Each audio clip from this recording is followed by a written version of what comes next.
El Instituto Dominicano de las Telecomunicaciones, Indotel, inició la fase de entrega de las cajas convertidoras para la transición a la televisión terrestre digital. Un personal debidamente identificado estará visitando los hogares preseleccionados, solicitando un documento de identidad o cédula para completar el proceso.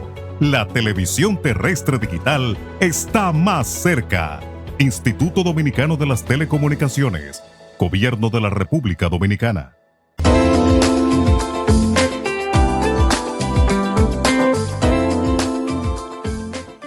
Bienvenidos a Didáctica Online, este programa que te acompaña cada semana con contenido de calidad para crecer y aprender. Soy la doctora Margarita Heinzen, educadora, quien te acompaña desde hace más de 5 años. Están nuestros programas ahí disponibles para ustedes.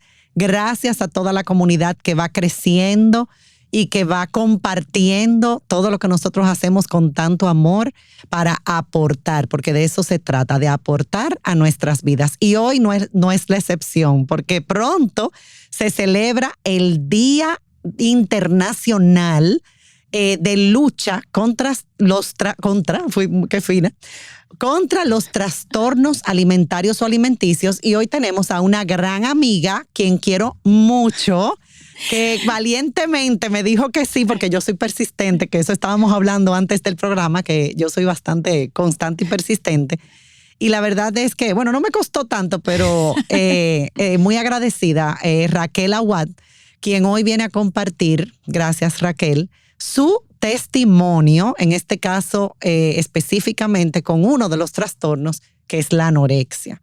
Y yo creo que los testimonios, pues definitivamente no solamente nos llegan de una manera distinta, no es como una información como en frío, sino realmente nos invitan a reflexionar a partir de la realidad, o sea, de la experiencia real, porque es muy lindo tú tener las definiciones y los datos, muchos datos, pero ver la realidad y conectar con este trastorno en el marco de las implicaciones que tiene y que es real, que existe, que la mayoría de ustedes que nos ven o nos escuchan, porque algunos están por Spotify o por otras plataformas, conoce a alguna persona que ha sufrido un trastorno alimentario. Se mantiene un poco como tapado. Y eso es parte de lo que... o no diagnosticado. O no diagnosticado, mal manejado, exacto. Entonces, hoy definitivamente muy agradecida de tener una persona que quiero mucho. Yo también, de verdad. Que admiro, Raquel Aguad, gracias. Y vamos a comenzar pues precisamente, como hoy es un testimonio, es tu experiencia y sé que vas a abrirte y no es fácil muchas veces. Pues esto se vivió hace ya unos años. Es parte de quien tú eres, es parte de tu vida. A veces unas personas piensan como que ya, no, eso es parte. Y creo que puede ser de mucho valor, estoy segura que va a ser de mucho valor lo que vamos a compartir hoy. Va a ser de bendición. Raquel compartió conmigo lo que ella algunas cosas que había escrito. Y yo digo, wow, qué poderoso. Y me gustaría, Raquel, comenzar por ahí. Vivir un trastorno como este, o sea, experimentar desde el punto de vista de quien está viviéndolo, ¿verdad? No. Después vamos a ver los que están alrededor y el rol que cumplen. Sí. Cuéntanos un poquito. Bueno, realmente, como tú dices, es la primera vez que yo hablo de este tema. Muy honrada.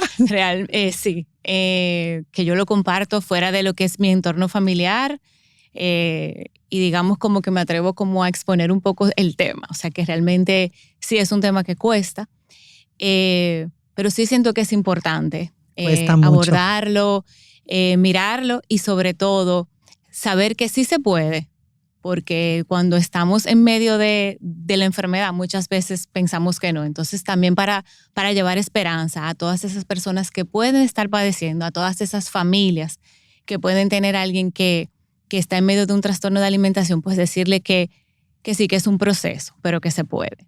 Entonces, ¿por dónde tú quieres empezar? ¿Qué te gustaría? Me gusta que empezaste con un mensaje positivo, sí. Porque nosotros tendemos a ser muy positivos y proactivos. O sea, yo creo que tú eres un testimonio vivo de que sí se puede. Exacto. Han habido casos lamentables en los que sí hay muerte debido a que el trastorno de alimentación ya llega a un punto, ¿verdad? Así que es. no... Sí, de hecho cuando yo estaba en medio de la enfermedad, había una persona que simultáneamente estaba en tratamiento y lamentablemente falleció, víctima de la anorexia. O sea que sí yo también. Yo conozco casos también y me imagino que todos conocemos casos y me gustaría comenzar precisamente por ahí. ¿Cómo descubres? ¿Cómo se descubre? ¿Cómo se llega a ese diagnóstico en tu caso? ¿Qué venía antes? ¿Qué sucedió? ¿Cómo lo experimentaste? Y el diagnóstico, ¿qué significó para ti también? Exacto. Bueno, yo creo que, como tú dices, bueno, ahora, muchos años después, y a partir de ir haciendo como un análisis de lo que ha sido mi historia, pues vamos viendo que hay patrones, vamos viendo como que yo pude identificar situaciones en mi vida en las que se fueron dando cositas que fueron como marcándome poco a poco en torno a lo que era mi imagen corporal. Por ejemplo, yo muy pequeña sufría de estreñimiento, tendía mucho a que se me inflamaba todo el área abdominal y muchas personas me decían, ¿y esa niña con esa barriga? Hasta familiares, tíos y eso. Pero esas son cosas que la gente la dice, simplemente a veces hasta por preocupación, pero de una manera muy casual. Y son cosas que fíjate que todavía yo las recuerdo, muchos años después. Las palabras tienen mucho poder, mucho poder. Increíble. Así es. Entonces esas cositas, esos temas, esos mensajes se fueron quedando. Y bueno, fue pasando todo un tema como de adolescencia donde de alguna manera lo que en ese momento era mi barriga, a mí ya me causaba cierto nivel de estrés o era de alguna manera algo que había un tic ahí. Pero paralelamente a eso también, cada vez que yo estaba de exámenes o cada vez que yo estaba en una situación de mucho estrés, yo tenía una tendencia a bajar mi ingesta de alimentos, pero no era algo consciente, simplemente yo tenía mucha ansiedad, yo estaba muy atacada y de repente yo empezaba a bajar mi alimentación. Y yo recuerdo que se te trancaba el estómago. Que mi mamá me compraba unas ampollas, unos suplementos para ayudarme en esa época de exámenes o en esas épocas particulares de la vida. Pero era algo muy casual. Y en ese momento mi peso era completamente normal, todo era completamente normal. Vamos a decir, en ese sentido yo era una persona saludable, que no había normal, nada fuera de lo... Todo esto sucede y yo sigo igual, mi vida normal, hasta que yo doy a luz a mi primer hijo. Estamos hablando, yo tenía 23 años en ese momento. Cuando yo doy a luz, joven. Exacto, que yo me enfrento al tema de la maternidad, a todo lo que es un bebé y todo lo que implicaba el cuidado de él, entre el estrés, todo aquel momento como de que el niño lloraba, yo me estaba sentando a la mesa a comer, yo soltaba la comida y yo me iba a atender al bebé y empezaba a dejar la comida por mitad. Igual, recuerdo que alguien, un pariente, me dijo, tú ves, cuando yo estaba embarazada, me decía, tú ves esos jeans que tú te ponías antes de estar embarazada, esos jeans tú nunca te los vas a volver a poner.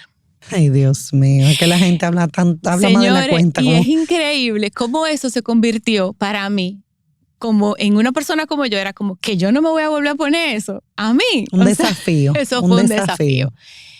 Y entonces, pero realmente te cuento que no es que conscientemente, por lo menos en ese momento, yo decía no voy a comer. Era sencillamente, estoy haciendo algo, el niño lloraba, soltaba la comida y sí había un estado de ansiedad muy marcado por una falta de sueño, por unas demandas de un bebé, por unas demandas que quizás yo también me imponía a mí misma de cumplir con un rol de madre, de no sé qué, para quizás y sobre todo con el primer hijo, uno experimenta mucha presión. Esa duda. Yo por lo menos fue.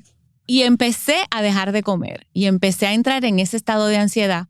Y esa misma, bueno, todas esas hormonas posparto, revolteadas, falta de sueño y todo eso, fue llevándome a una pérdida sustancial de peso. Tomando en cuenta que yo había tenido un embarazo súper normal, donde yo había ganado el peso requerido y hasta quizás un poquito más.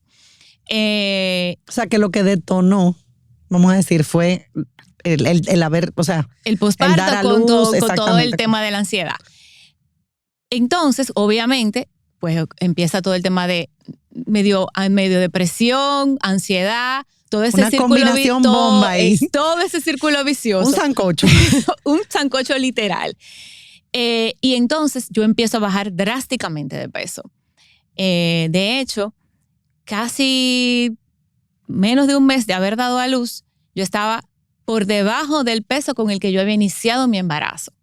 Okay. Y obviamente sí me pude meter en los jeans, pero ¿a qué precio? ¿Pero a qué precio? O sea, los jeans se logró. Sí. Entonces empieza ya un abordaje terapéutico, pero terapéutico no por anorexia, sino por ansiedad, depresión y la falta de sueño y todo eso que yo estaba experimentando en ese momento. Que vamos a decir que fueron como las bases de lo que fue el proceso. Como dicen, el ámbito, lo que te genera. Claro. Y te puede llevar a... Exactamente. Pero como todavía yo había tenido un embarazo, mi peso había bajado drásticamente, pero no se veía como algo anormal porque yo tenía, vamos a decir, las libras del embarazo. Obviamente ya sí empezó a llamar la atención de Raquel, se come una tacita de café de habichuela y ya dice que ya no quiere más comida. Y empezó como ese proceso de empezar a bajar la ingesta de comida de una manera drástica. Y a medida que eso fue sucediendo, lo que empezó como algo que no fue pensado, empezó a hacerse un hábito para mí. Y empezó a hacerse... Ahí es que ya inicia lo que es el trastorno, vamos a decir. Exactamente. Y ahí sí ya, de manera deliberada, yo empiezo a bajar mi ingesta de comida.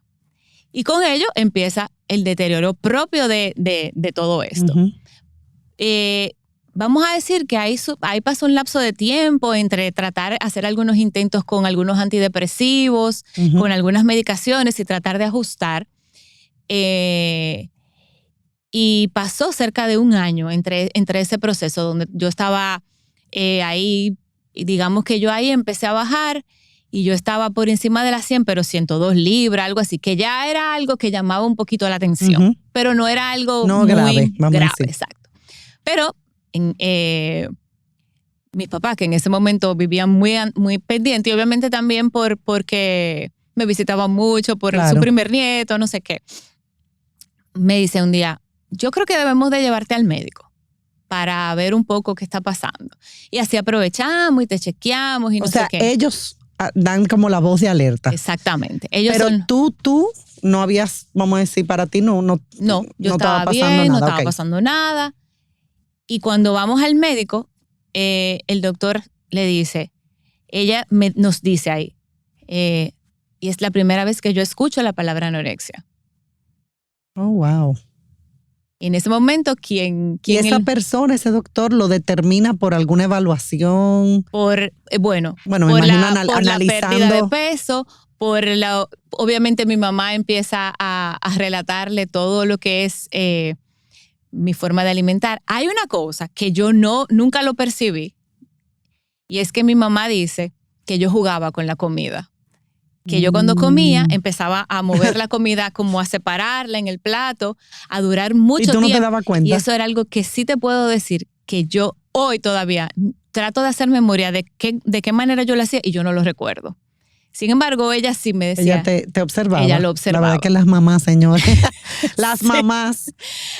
Bueno, y ahí es cuando este doctor dice, mira, yo creo que es importante que la ingresemos, que hagamos un poco un proceso de ayudar como a alimentarla por unos días para que esto no caiga en una espiral. Porque es lo que nos explicó en ese momento, que es que cuando tú empiezas a caer en la espiral y tú empiezas a bajar mucho más por debajo del peso, entonces tú caes en descompensaciones de toda una serie de componentes, igual electrolitos, etcétera, más el mismo tema de la enfermedad, que cada vez es más difícil sacarte de un muy bajo peso.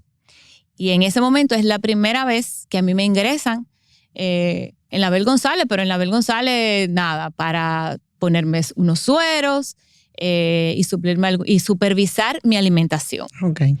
Entonces lo que se hizo fue un plan de nutrición con unos sueros. Y en ese momento yo estuve ingresada más o menos como unos 10, 15 días, los cuales no fueron nada bien recibidos para mí. Sí, no. Una pesadilla. Una pesadilla. Y tampoco, obviamente en ese momento. Pero tú no querías estar ahí, lo hiciste como por complacer, por... En ese momento, a pesar de que ya había una resistencia en mí, la enfermedad estaba todavía muy incipiente. Okay.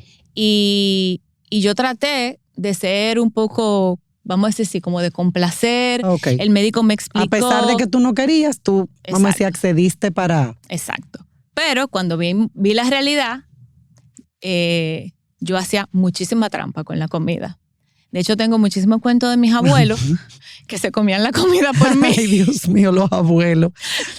Yo he estado en charlas que los papás me dicen, ¿qué hacemos con los abuelos? Mis abuelos eran súper apoyadores y me decían, cómete la mitad, que yo me voy a comer la otra mitad y vamos a decir que tú te la comiste entero. No, típico. Sí, realmente fue... Que no estaban ayudando nada. Fue un internamiento muy sui generis, pero también, como no existían muchos de los protocolos, digamos, formales para el tratamiento, la alimentación tampoco era lo más saludable y consciente que tú te puedas imaginar. La idea era simplemente ponerme a ganar peso. Okay. Y, no estaba como muy estructurado. Exacto, si tenemos que darte 2 hamburgers serían, claro, se trata de que te gusta, que te disgusta, que tú no puedes comer, que, o sea, obviamente sí, hay una parte que sí se pregunta, ¿por qué, verdad? Pero, claro. Pero en la otra parte, como de esa parte de la conciencia que hoy tenemos de nutrición, no. Y si eran suplementación con Ensure y todo lo que sea, o sea, y se utilizaba mucho el darte cualquier tipo de medicamento que te ayudara a incrementar el apetito, porque siempre se relaciona mucho el tema de tú no tienes apetito, que también es muy importante, porque no es que uno no tiene apetito. ¿Y qué es?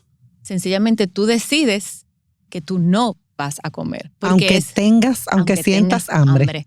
La verdadera... O sea, tú experimentabas hambre, pero tú decidías, era como una sensación. Yo escuché un programa, como la sensación como de que te daba como seguridad eso, como control. Control es un signo de yo estoy en control, yo soy fuerte, yo me logro dominar. Y obviamente también es parte del mismo proceso de ya empiezo a sentir placer cuando pierdo peso. Entonces, ¿y si ganas peso, qué sientes? Rabia. Mucho. O sea, yo creo que la rabia es la gran manifestación del temor profundo que uno siente. Porque es un miedo a ganar peso que te da rabia, pero la rabia es eso, es ese miedo. Realmente es increíble cómo para uno es tan fuerte. Es ese sentirte, nada, Margarita, un CC, literalmente nada. Y ya tú experimentas una sensación horrible. Horrible.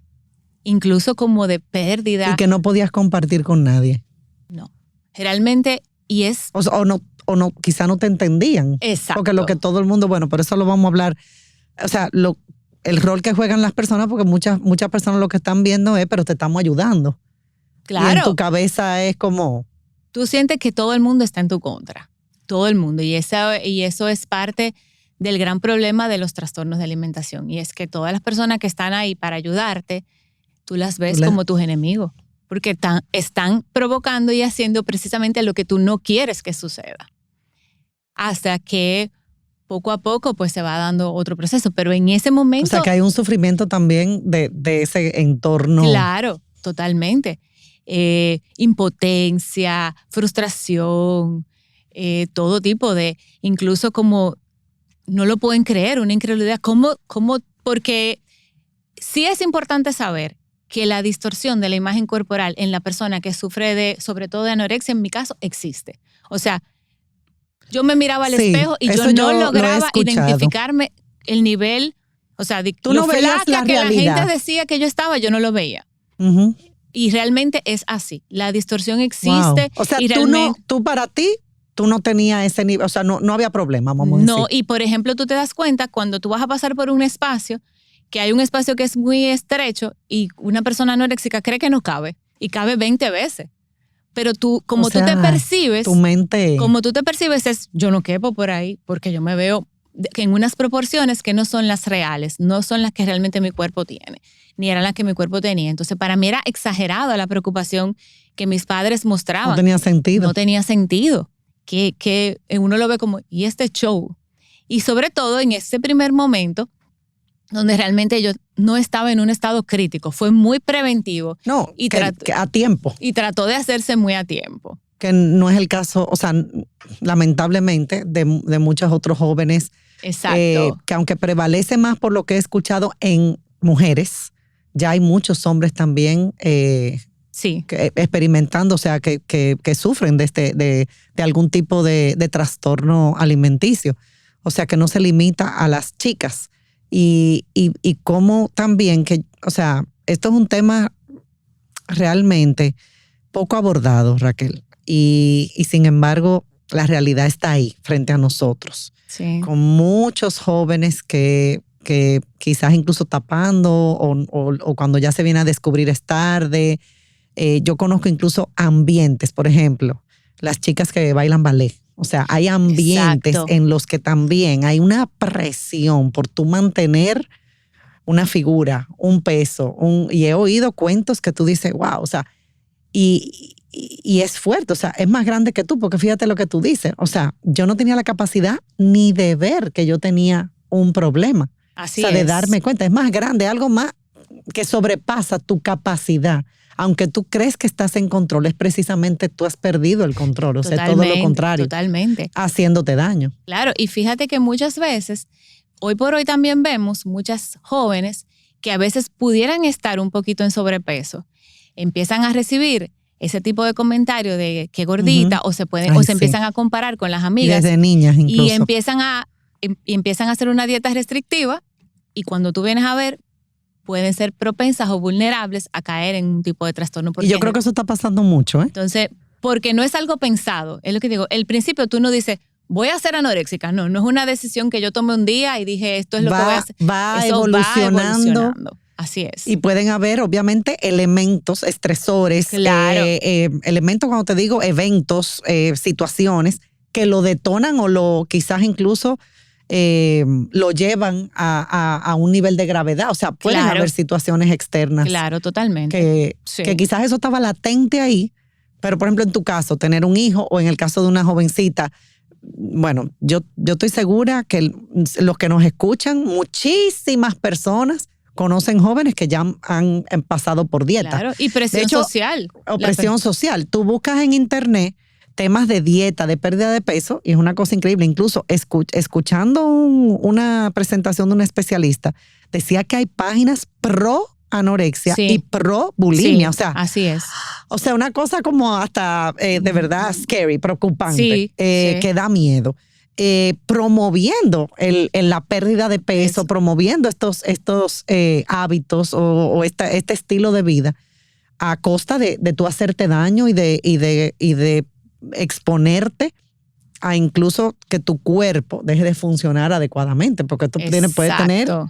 Y es que la línea es muy fina, o sea, y hay que tomar en cuenta eso, o sea, la línea entre la salud y a veces irnos a un exceso, porque tampoco conocemos, como tú decías, a que un individuo, una joven puede estar propenso y que puede haber detrás. Entonces, a veces con la mejor intención, yo entiendo que el tema de la figura, el tema de la pérdida de peso, el tema de la imagen corporal, hoy por hoy sigue siendo un tema. Sí, y cada vez más. Entonces, yo pienso que con esto de las redes sociales... Exacto. O sea, bueno, este especialista decía que estamos en una época en la que en las épocas anteriores jamás se había expuesto tanto el cuerpo y ese cuerpo ideal. Exacto.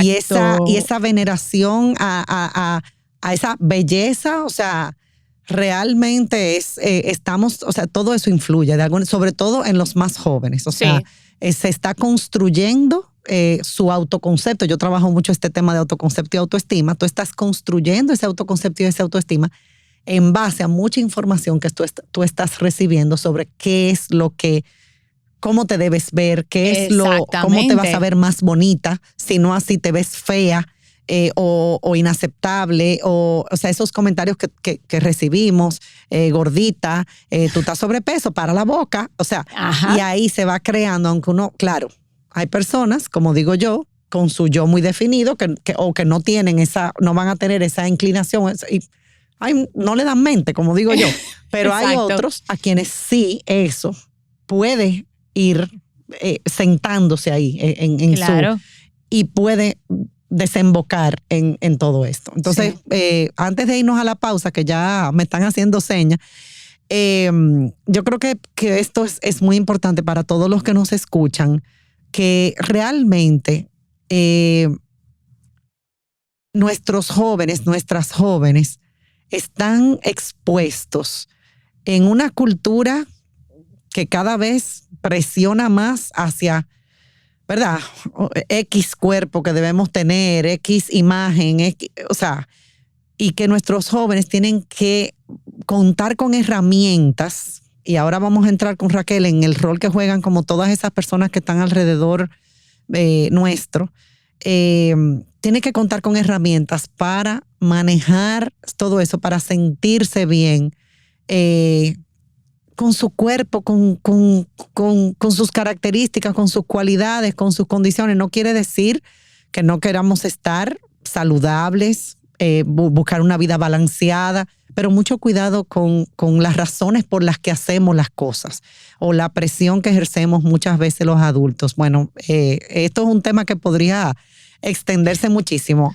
No se pueden ir porque cuando regresemos vamos a continuar conociendo más a fondo una experiencia real con el trastorno de anorexia de Raquel, su testimonio que sé que puede servir, como yo le dije y ya dije en el programa, de bendición, de ayuda, de luz, y que podamos estar todos alerta, abordar estos temas en este tipo de programas. Yo creo que es un gran aporte, porque como decía alguien, creo que fue en el programa que hicimos de suicidio, ya de por sí poner el tema es importante, porque a veces queremos tapar y eso no ayuda para nada, para nada.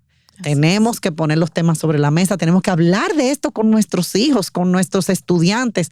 Estos son temas que hay que abordarlos y a veces no se abordan, se dejan y hasta por falta de conocimiento, con las mejores intenciones, nos hacemos daño o le hacemos daño a los que están a nuestro alrededor. Así que no se vayan, volvemos después de la pausa.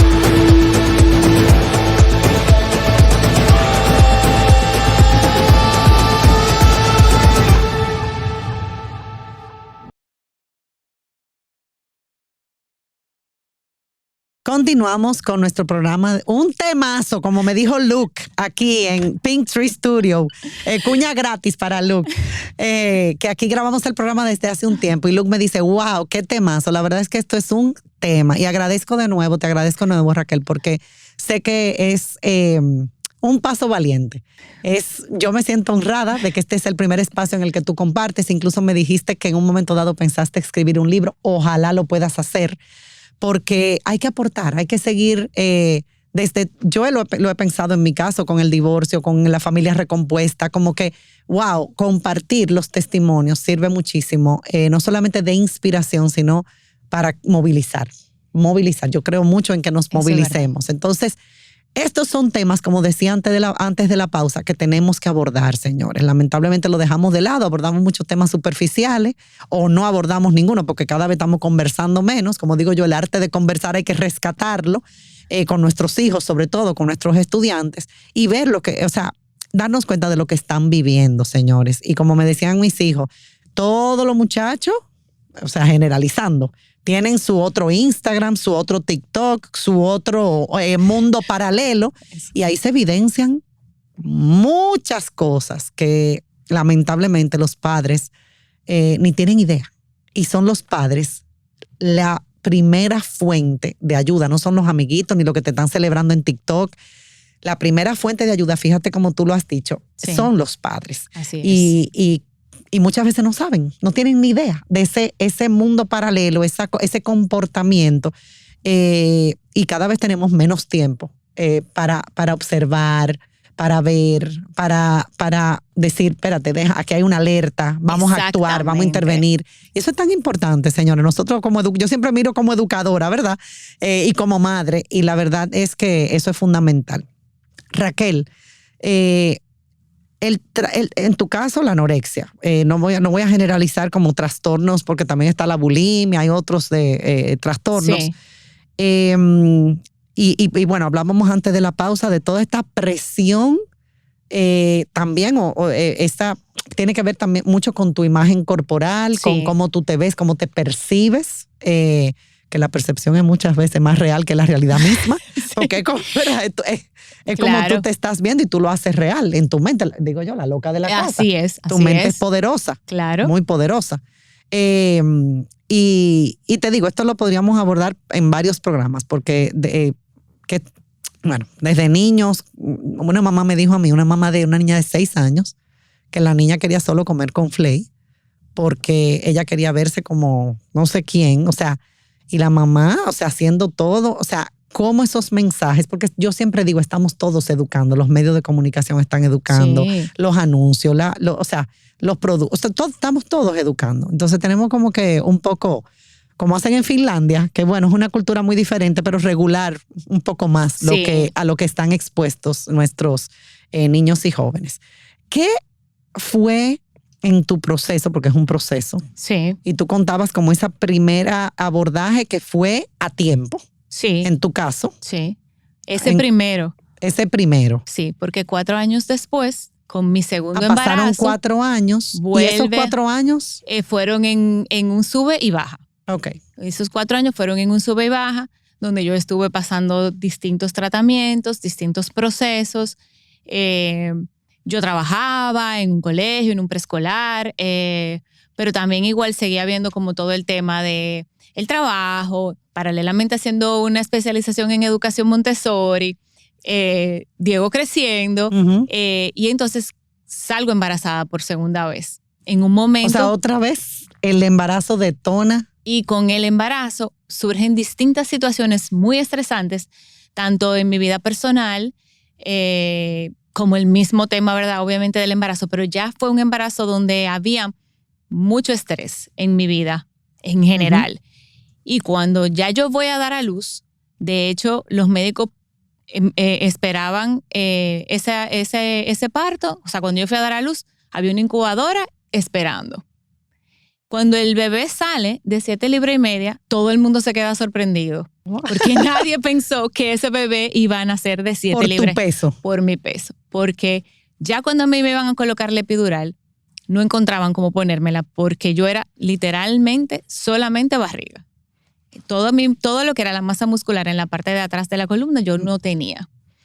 De hecho, cuando yo doy a luz, el doctor no recomienda que yo lacte al bebé. Claro. Solo muy poco, porque incluso como que la calidad de mi leche, además por lo delgada que yo estaba, el doctor me dice, no, vamos a suplementar de una vez, si tú quieres, como por el tema del bonding, sí, no sé qué. Yo doy a luz en enero y ya yo en febrero, finales de febrero, caigo en mi primer internamiento posparto. Y yo duro 1 mes interna.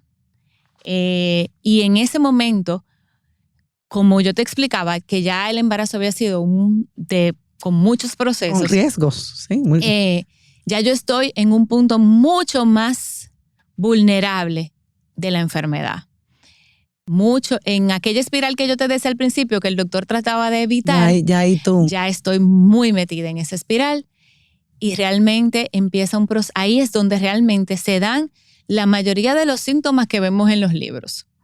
de libro, como dicen, ya ahí sí, cumpliste ahí con todo lo... fue muy, muy difícil. O sea, ya ahí empieza esa rebeldía, ese negarme a comer, esa sensación de que si como me estoy traicionando. Wow. Es un rechazo a la comida contundente. Ya en aquel momento no era algo que me pasó esto y solté la comida, no. Ya. Era deliberadamente no voy a comer. Y empieza un proceso muy doloroso para mi familia porque realmente yo estoy con un bebé, un niño de 4 años y yo pasando por una crisis. Y luego de haber pasado un mes entero interna que a mí se me hinchaban los brazos porque los sueros me lo tenían que cambiar de lado. Y en un momento inclusive tener que entrar en alimentación por sonda. Me dan de alta yo estando muy, muy mal todavía. Y ahí empieza todo el proceso de mi esposo, de mis padres, buscando alternativas de tratamiento para mí.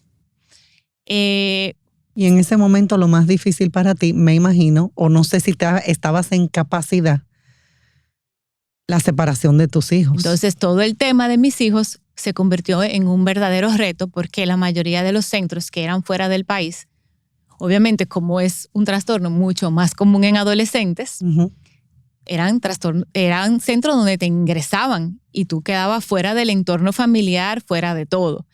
Y realmente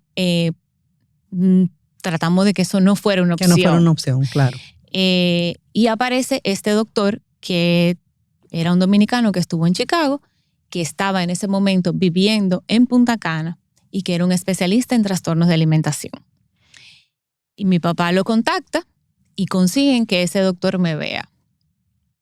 Cuando el doctor me ve, en ese momento ya yo pesaba 88 libras. Y lo primero que el doctor hace es decir, no, que ella tiene que venir para acá. Y me llevan a un apartamento en Punta Cana y mi mamá se tiene que mudar conmigo. En el momento en el que yo me mudo, yo me voy a poner a llorar. Mis hijos no se pueden ir conmigo. Y cuando el doctor y yo empezamos a forcejear, que el doctor me dice que yo voy a comer sí o sí, yo le digo, yo no voy a comer y usted no me va a hacer a mí abrir la boca. El doctor me dice, si tú no comes, tus hijos no vienen. Y yo me acuerdo masticando la comida con las lágrimas que me salían así, para que mis hijos pudieran ir a estar conmigo. Y esa fue el arma, como que usó el doctor para... Fue lo único que lo hizo, que yo lo hiciera, porque yo no había forma. No le funcionó más nada. En el proceso, todo el tiempo cuando tú trabajas con una persona que tiene trastornos, el tiempo después de almuerzo, lo que se llama la parte postprandial, es muy importante. ¿La parte? Después de comer, porque muchas personas comen y luego se inducen el vómito. Entonces, él se quedaba... Pero incluso en la anorexia. Incluso en la anorexia, porque cuando te obligan... Porque la bulimia... Lo que pasa es que cuando tú estás controlando tu alimentación, tú no tienes, por lo menos en mi caso, si yo me restringo, yo no tengo, o sea, en mi caso yo nunca me induje el vómito, pero yo controlaba, yo me restringía todo lo que yo podía. O sea, lo tuyo era más restringir, pero Exacto. hay casos en los que se convierte en comer y vomitar. Y si te están alimentando por encima de lo que tú quieres comer, ¿cómo tú garantizas que tú no vas a ganar peso sacando eso hacia afuera? Entonces, por eso es importante ese periodo después de almorzar o después de acostar, lo que se llama el periodo postprandial. Que el doctor se tenía que quedar conmigo a esperar hasta esperar que yo, vamos a decir, hiciera la digestión, que esa comida bajara y entonces luego ya él se iba. Y él todos los días, cada comida del día, él se quedaba ese tiempo. Y eso era desayuno, comida, cena. Todos los días. Y mi pataleo todos los días. Una resistencia. Y obviamente cada vez que tocaba pesarme, no me pesaban mirando el peso, me pesaban de espaldas al peso para que yo no pudiera ver. Ya tú te puedes imaginar que todavía hoy, 20 años después, a mí se me dificulta subirme en un peso. Yo me imagino. A mí se me dificulta. Para mí es uno de los Solamente momentos puedo más imaginarlo. estresantes, subirme en un peso. Y bueno, te cuento que ese proceso que duró un año completico. Y tú pudieras decir que después de ese año realmente etapa superada o continuó siendo un reto, un desafío. Sí, continuó siendo un reto. Realmente el año fue, vamos a decir, una recuperación de aquel estado crítico donde realmente yo estuve. Sacarte del hoyo, vamos a estaba decir. literalmente, sin darme cuenta, al borde de la muerte, realmente. Y fue llevarme a un estado un poquito de menos riesgo, pero todavía vulnerable, todavía con el tema de lo que hablábamos ahorita. O sea, porque la persona, ¿qué es lo que la mayoría de la gente hace? Juntarse. Vamos a juntarnos en una casa y siempre hay un tema de comida. Sí. Sobre todo en las culturas nuevas. Bueno, Exacto. sí, en muchas culturas. Siempre hay un tema de comida involucrado. Entonces, yo estuve un año entero fuera de todos los ámbitos. Pero el volver era reinsertarme a todos esos espacios, más las miradas de todo el mundo. Déjame ver cómo se ve Raquel, déjame ver si está más gordita, déjame ver qué sé yo qué, déjame ver qué come. Observada. Totalmente. Entonces, juzgada. A veces era mejor y es más saludable comer antes y cuando tú sales simplemente ir y compartir, que no sentir que todo el mundo va a estar fijándose qué tú comes, qué tú no comes, porque todavía en ese momento tú no has hecho las paces con la comida. Eso va siendo así mismo como la anorexia. Es un proceso que no se da de un día para otro. La recuperación tampoco.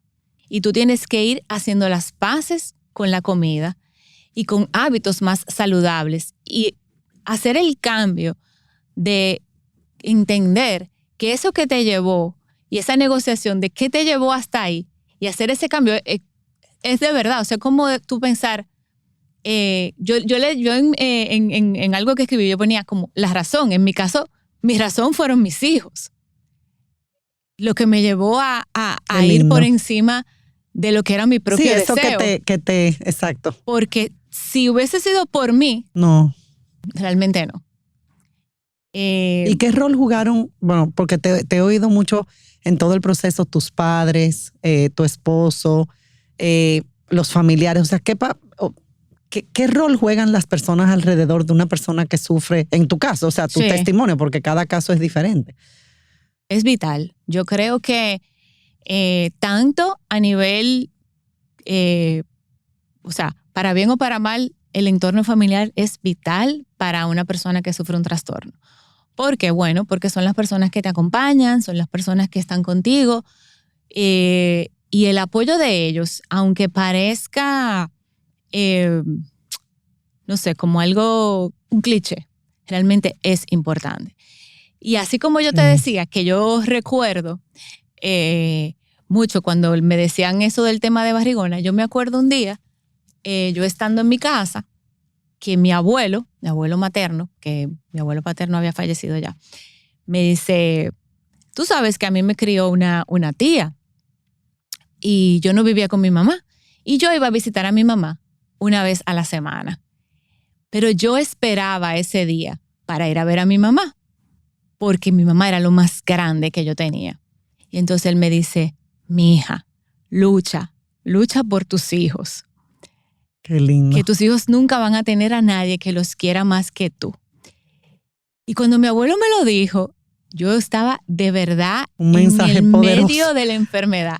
Sin embargo, cuando yo me sentía que yo no sabía de dónde yo iba a coger las fuerzas, yo me acordaba de esas palabras y yo decía, por Diego y Ricky. O sea, y realmente, como el pensar en que de verdad, como que nadie iba a poder querer a mis hijos como yo. Y como eso que el deseo de verlos crecer era como, fue como lo que te movilizó. Lo que me movilizó. Pero lo que te quiero decir es que, sin embargo, esas palabras que mi abuelo me dijo, también me fueron marcando. Mi mamá se fue conmigo 8 meses y medio a vivir a Punta Cana. Mi mamá dejó su casa, mis 3 hermanos, y se fue a levantarse, hacerme A tirarse comida la pela. todos los días.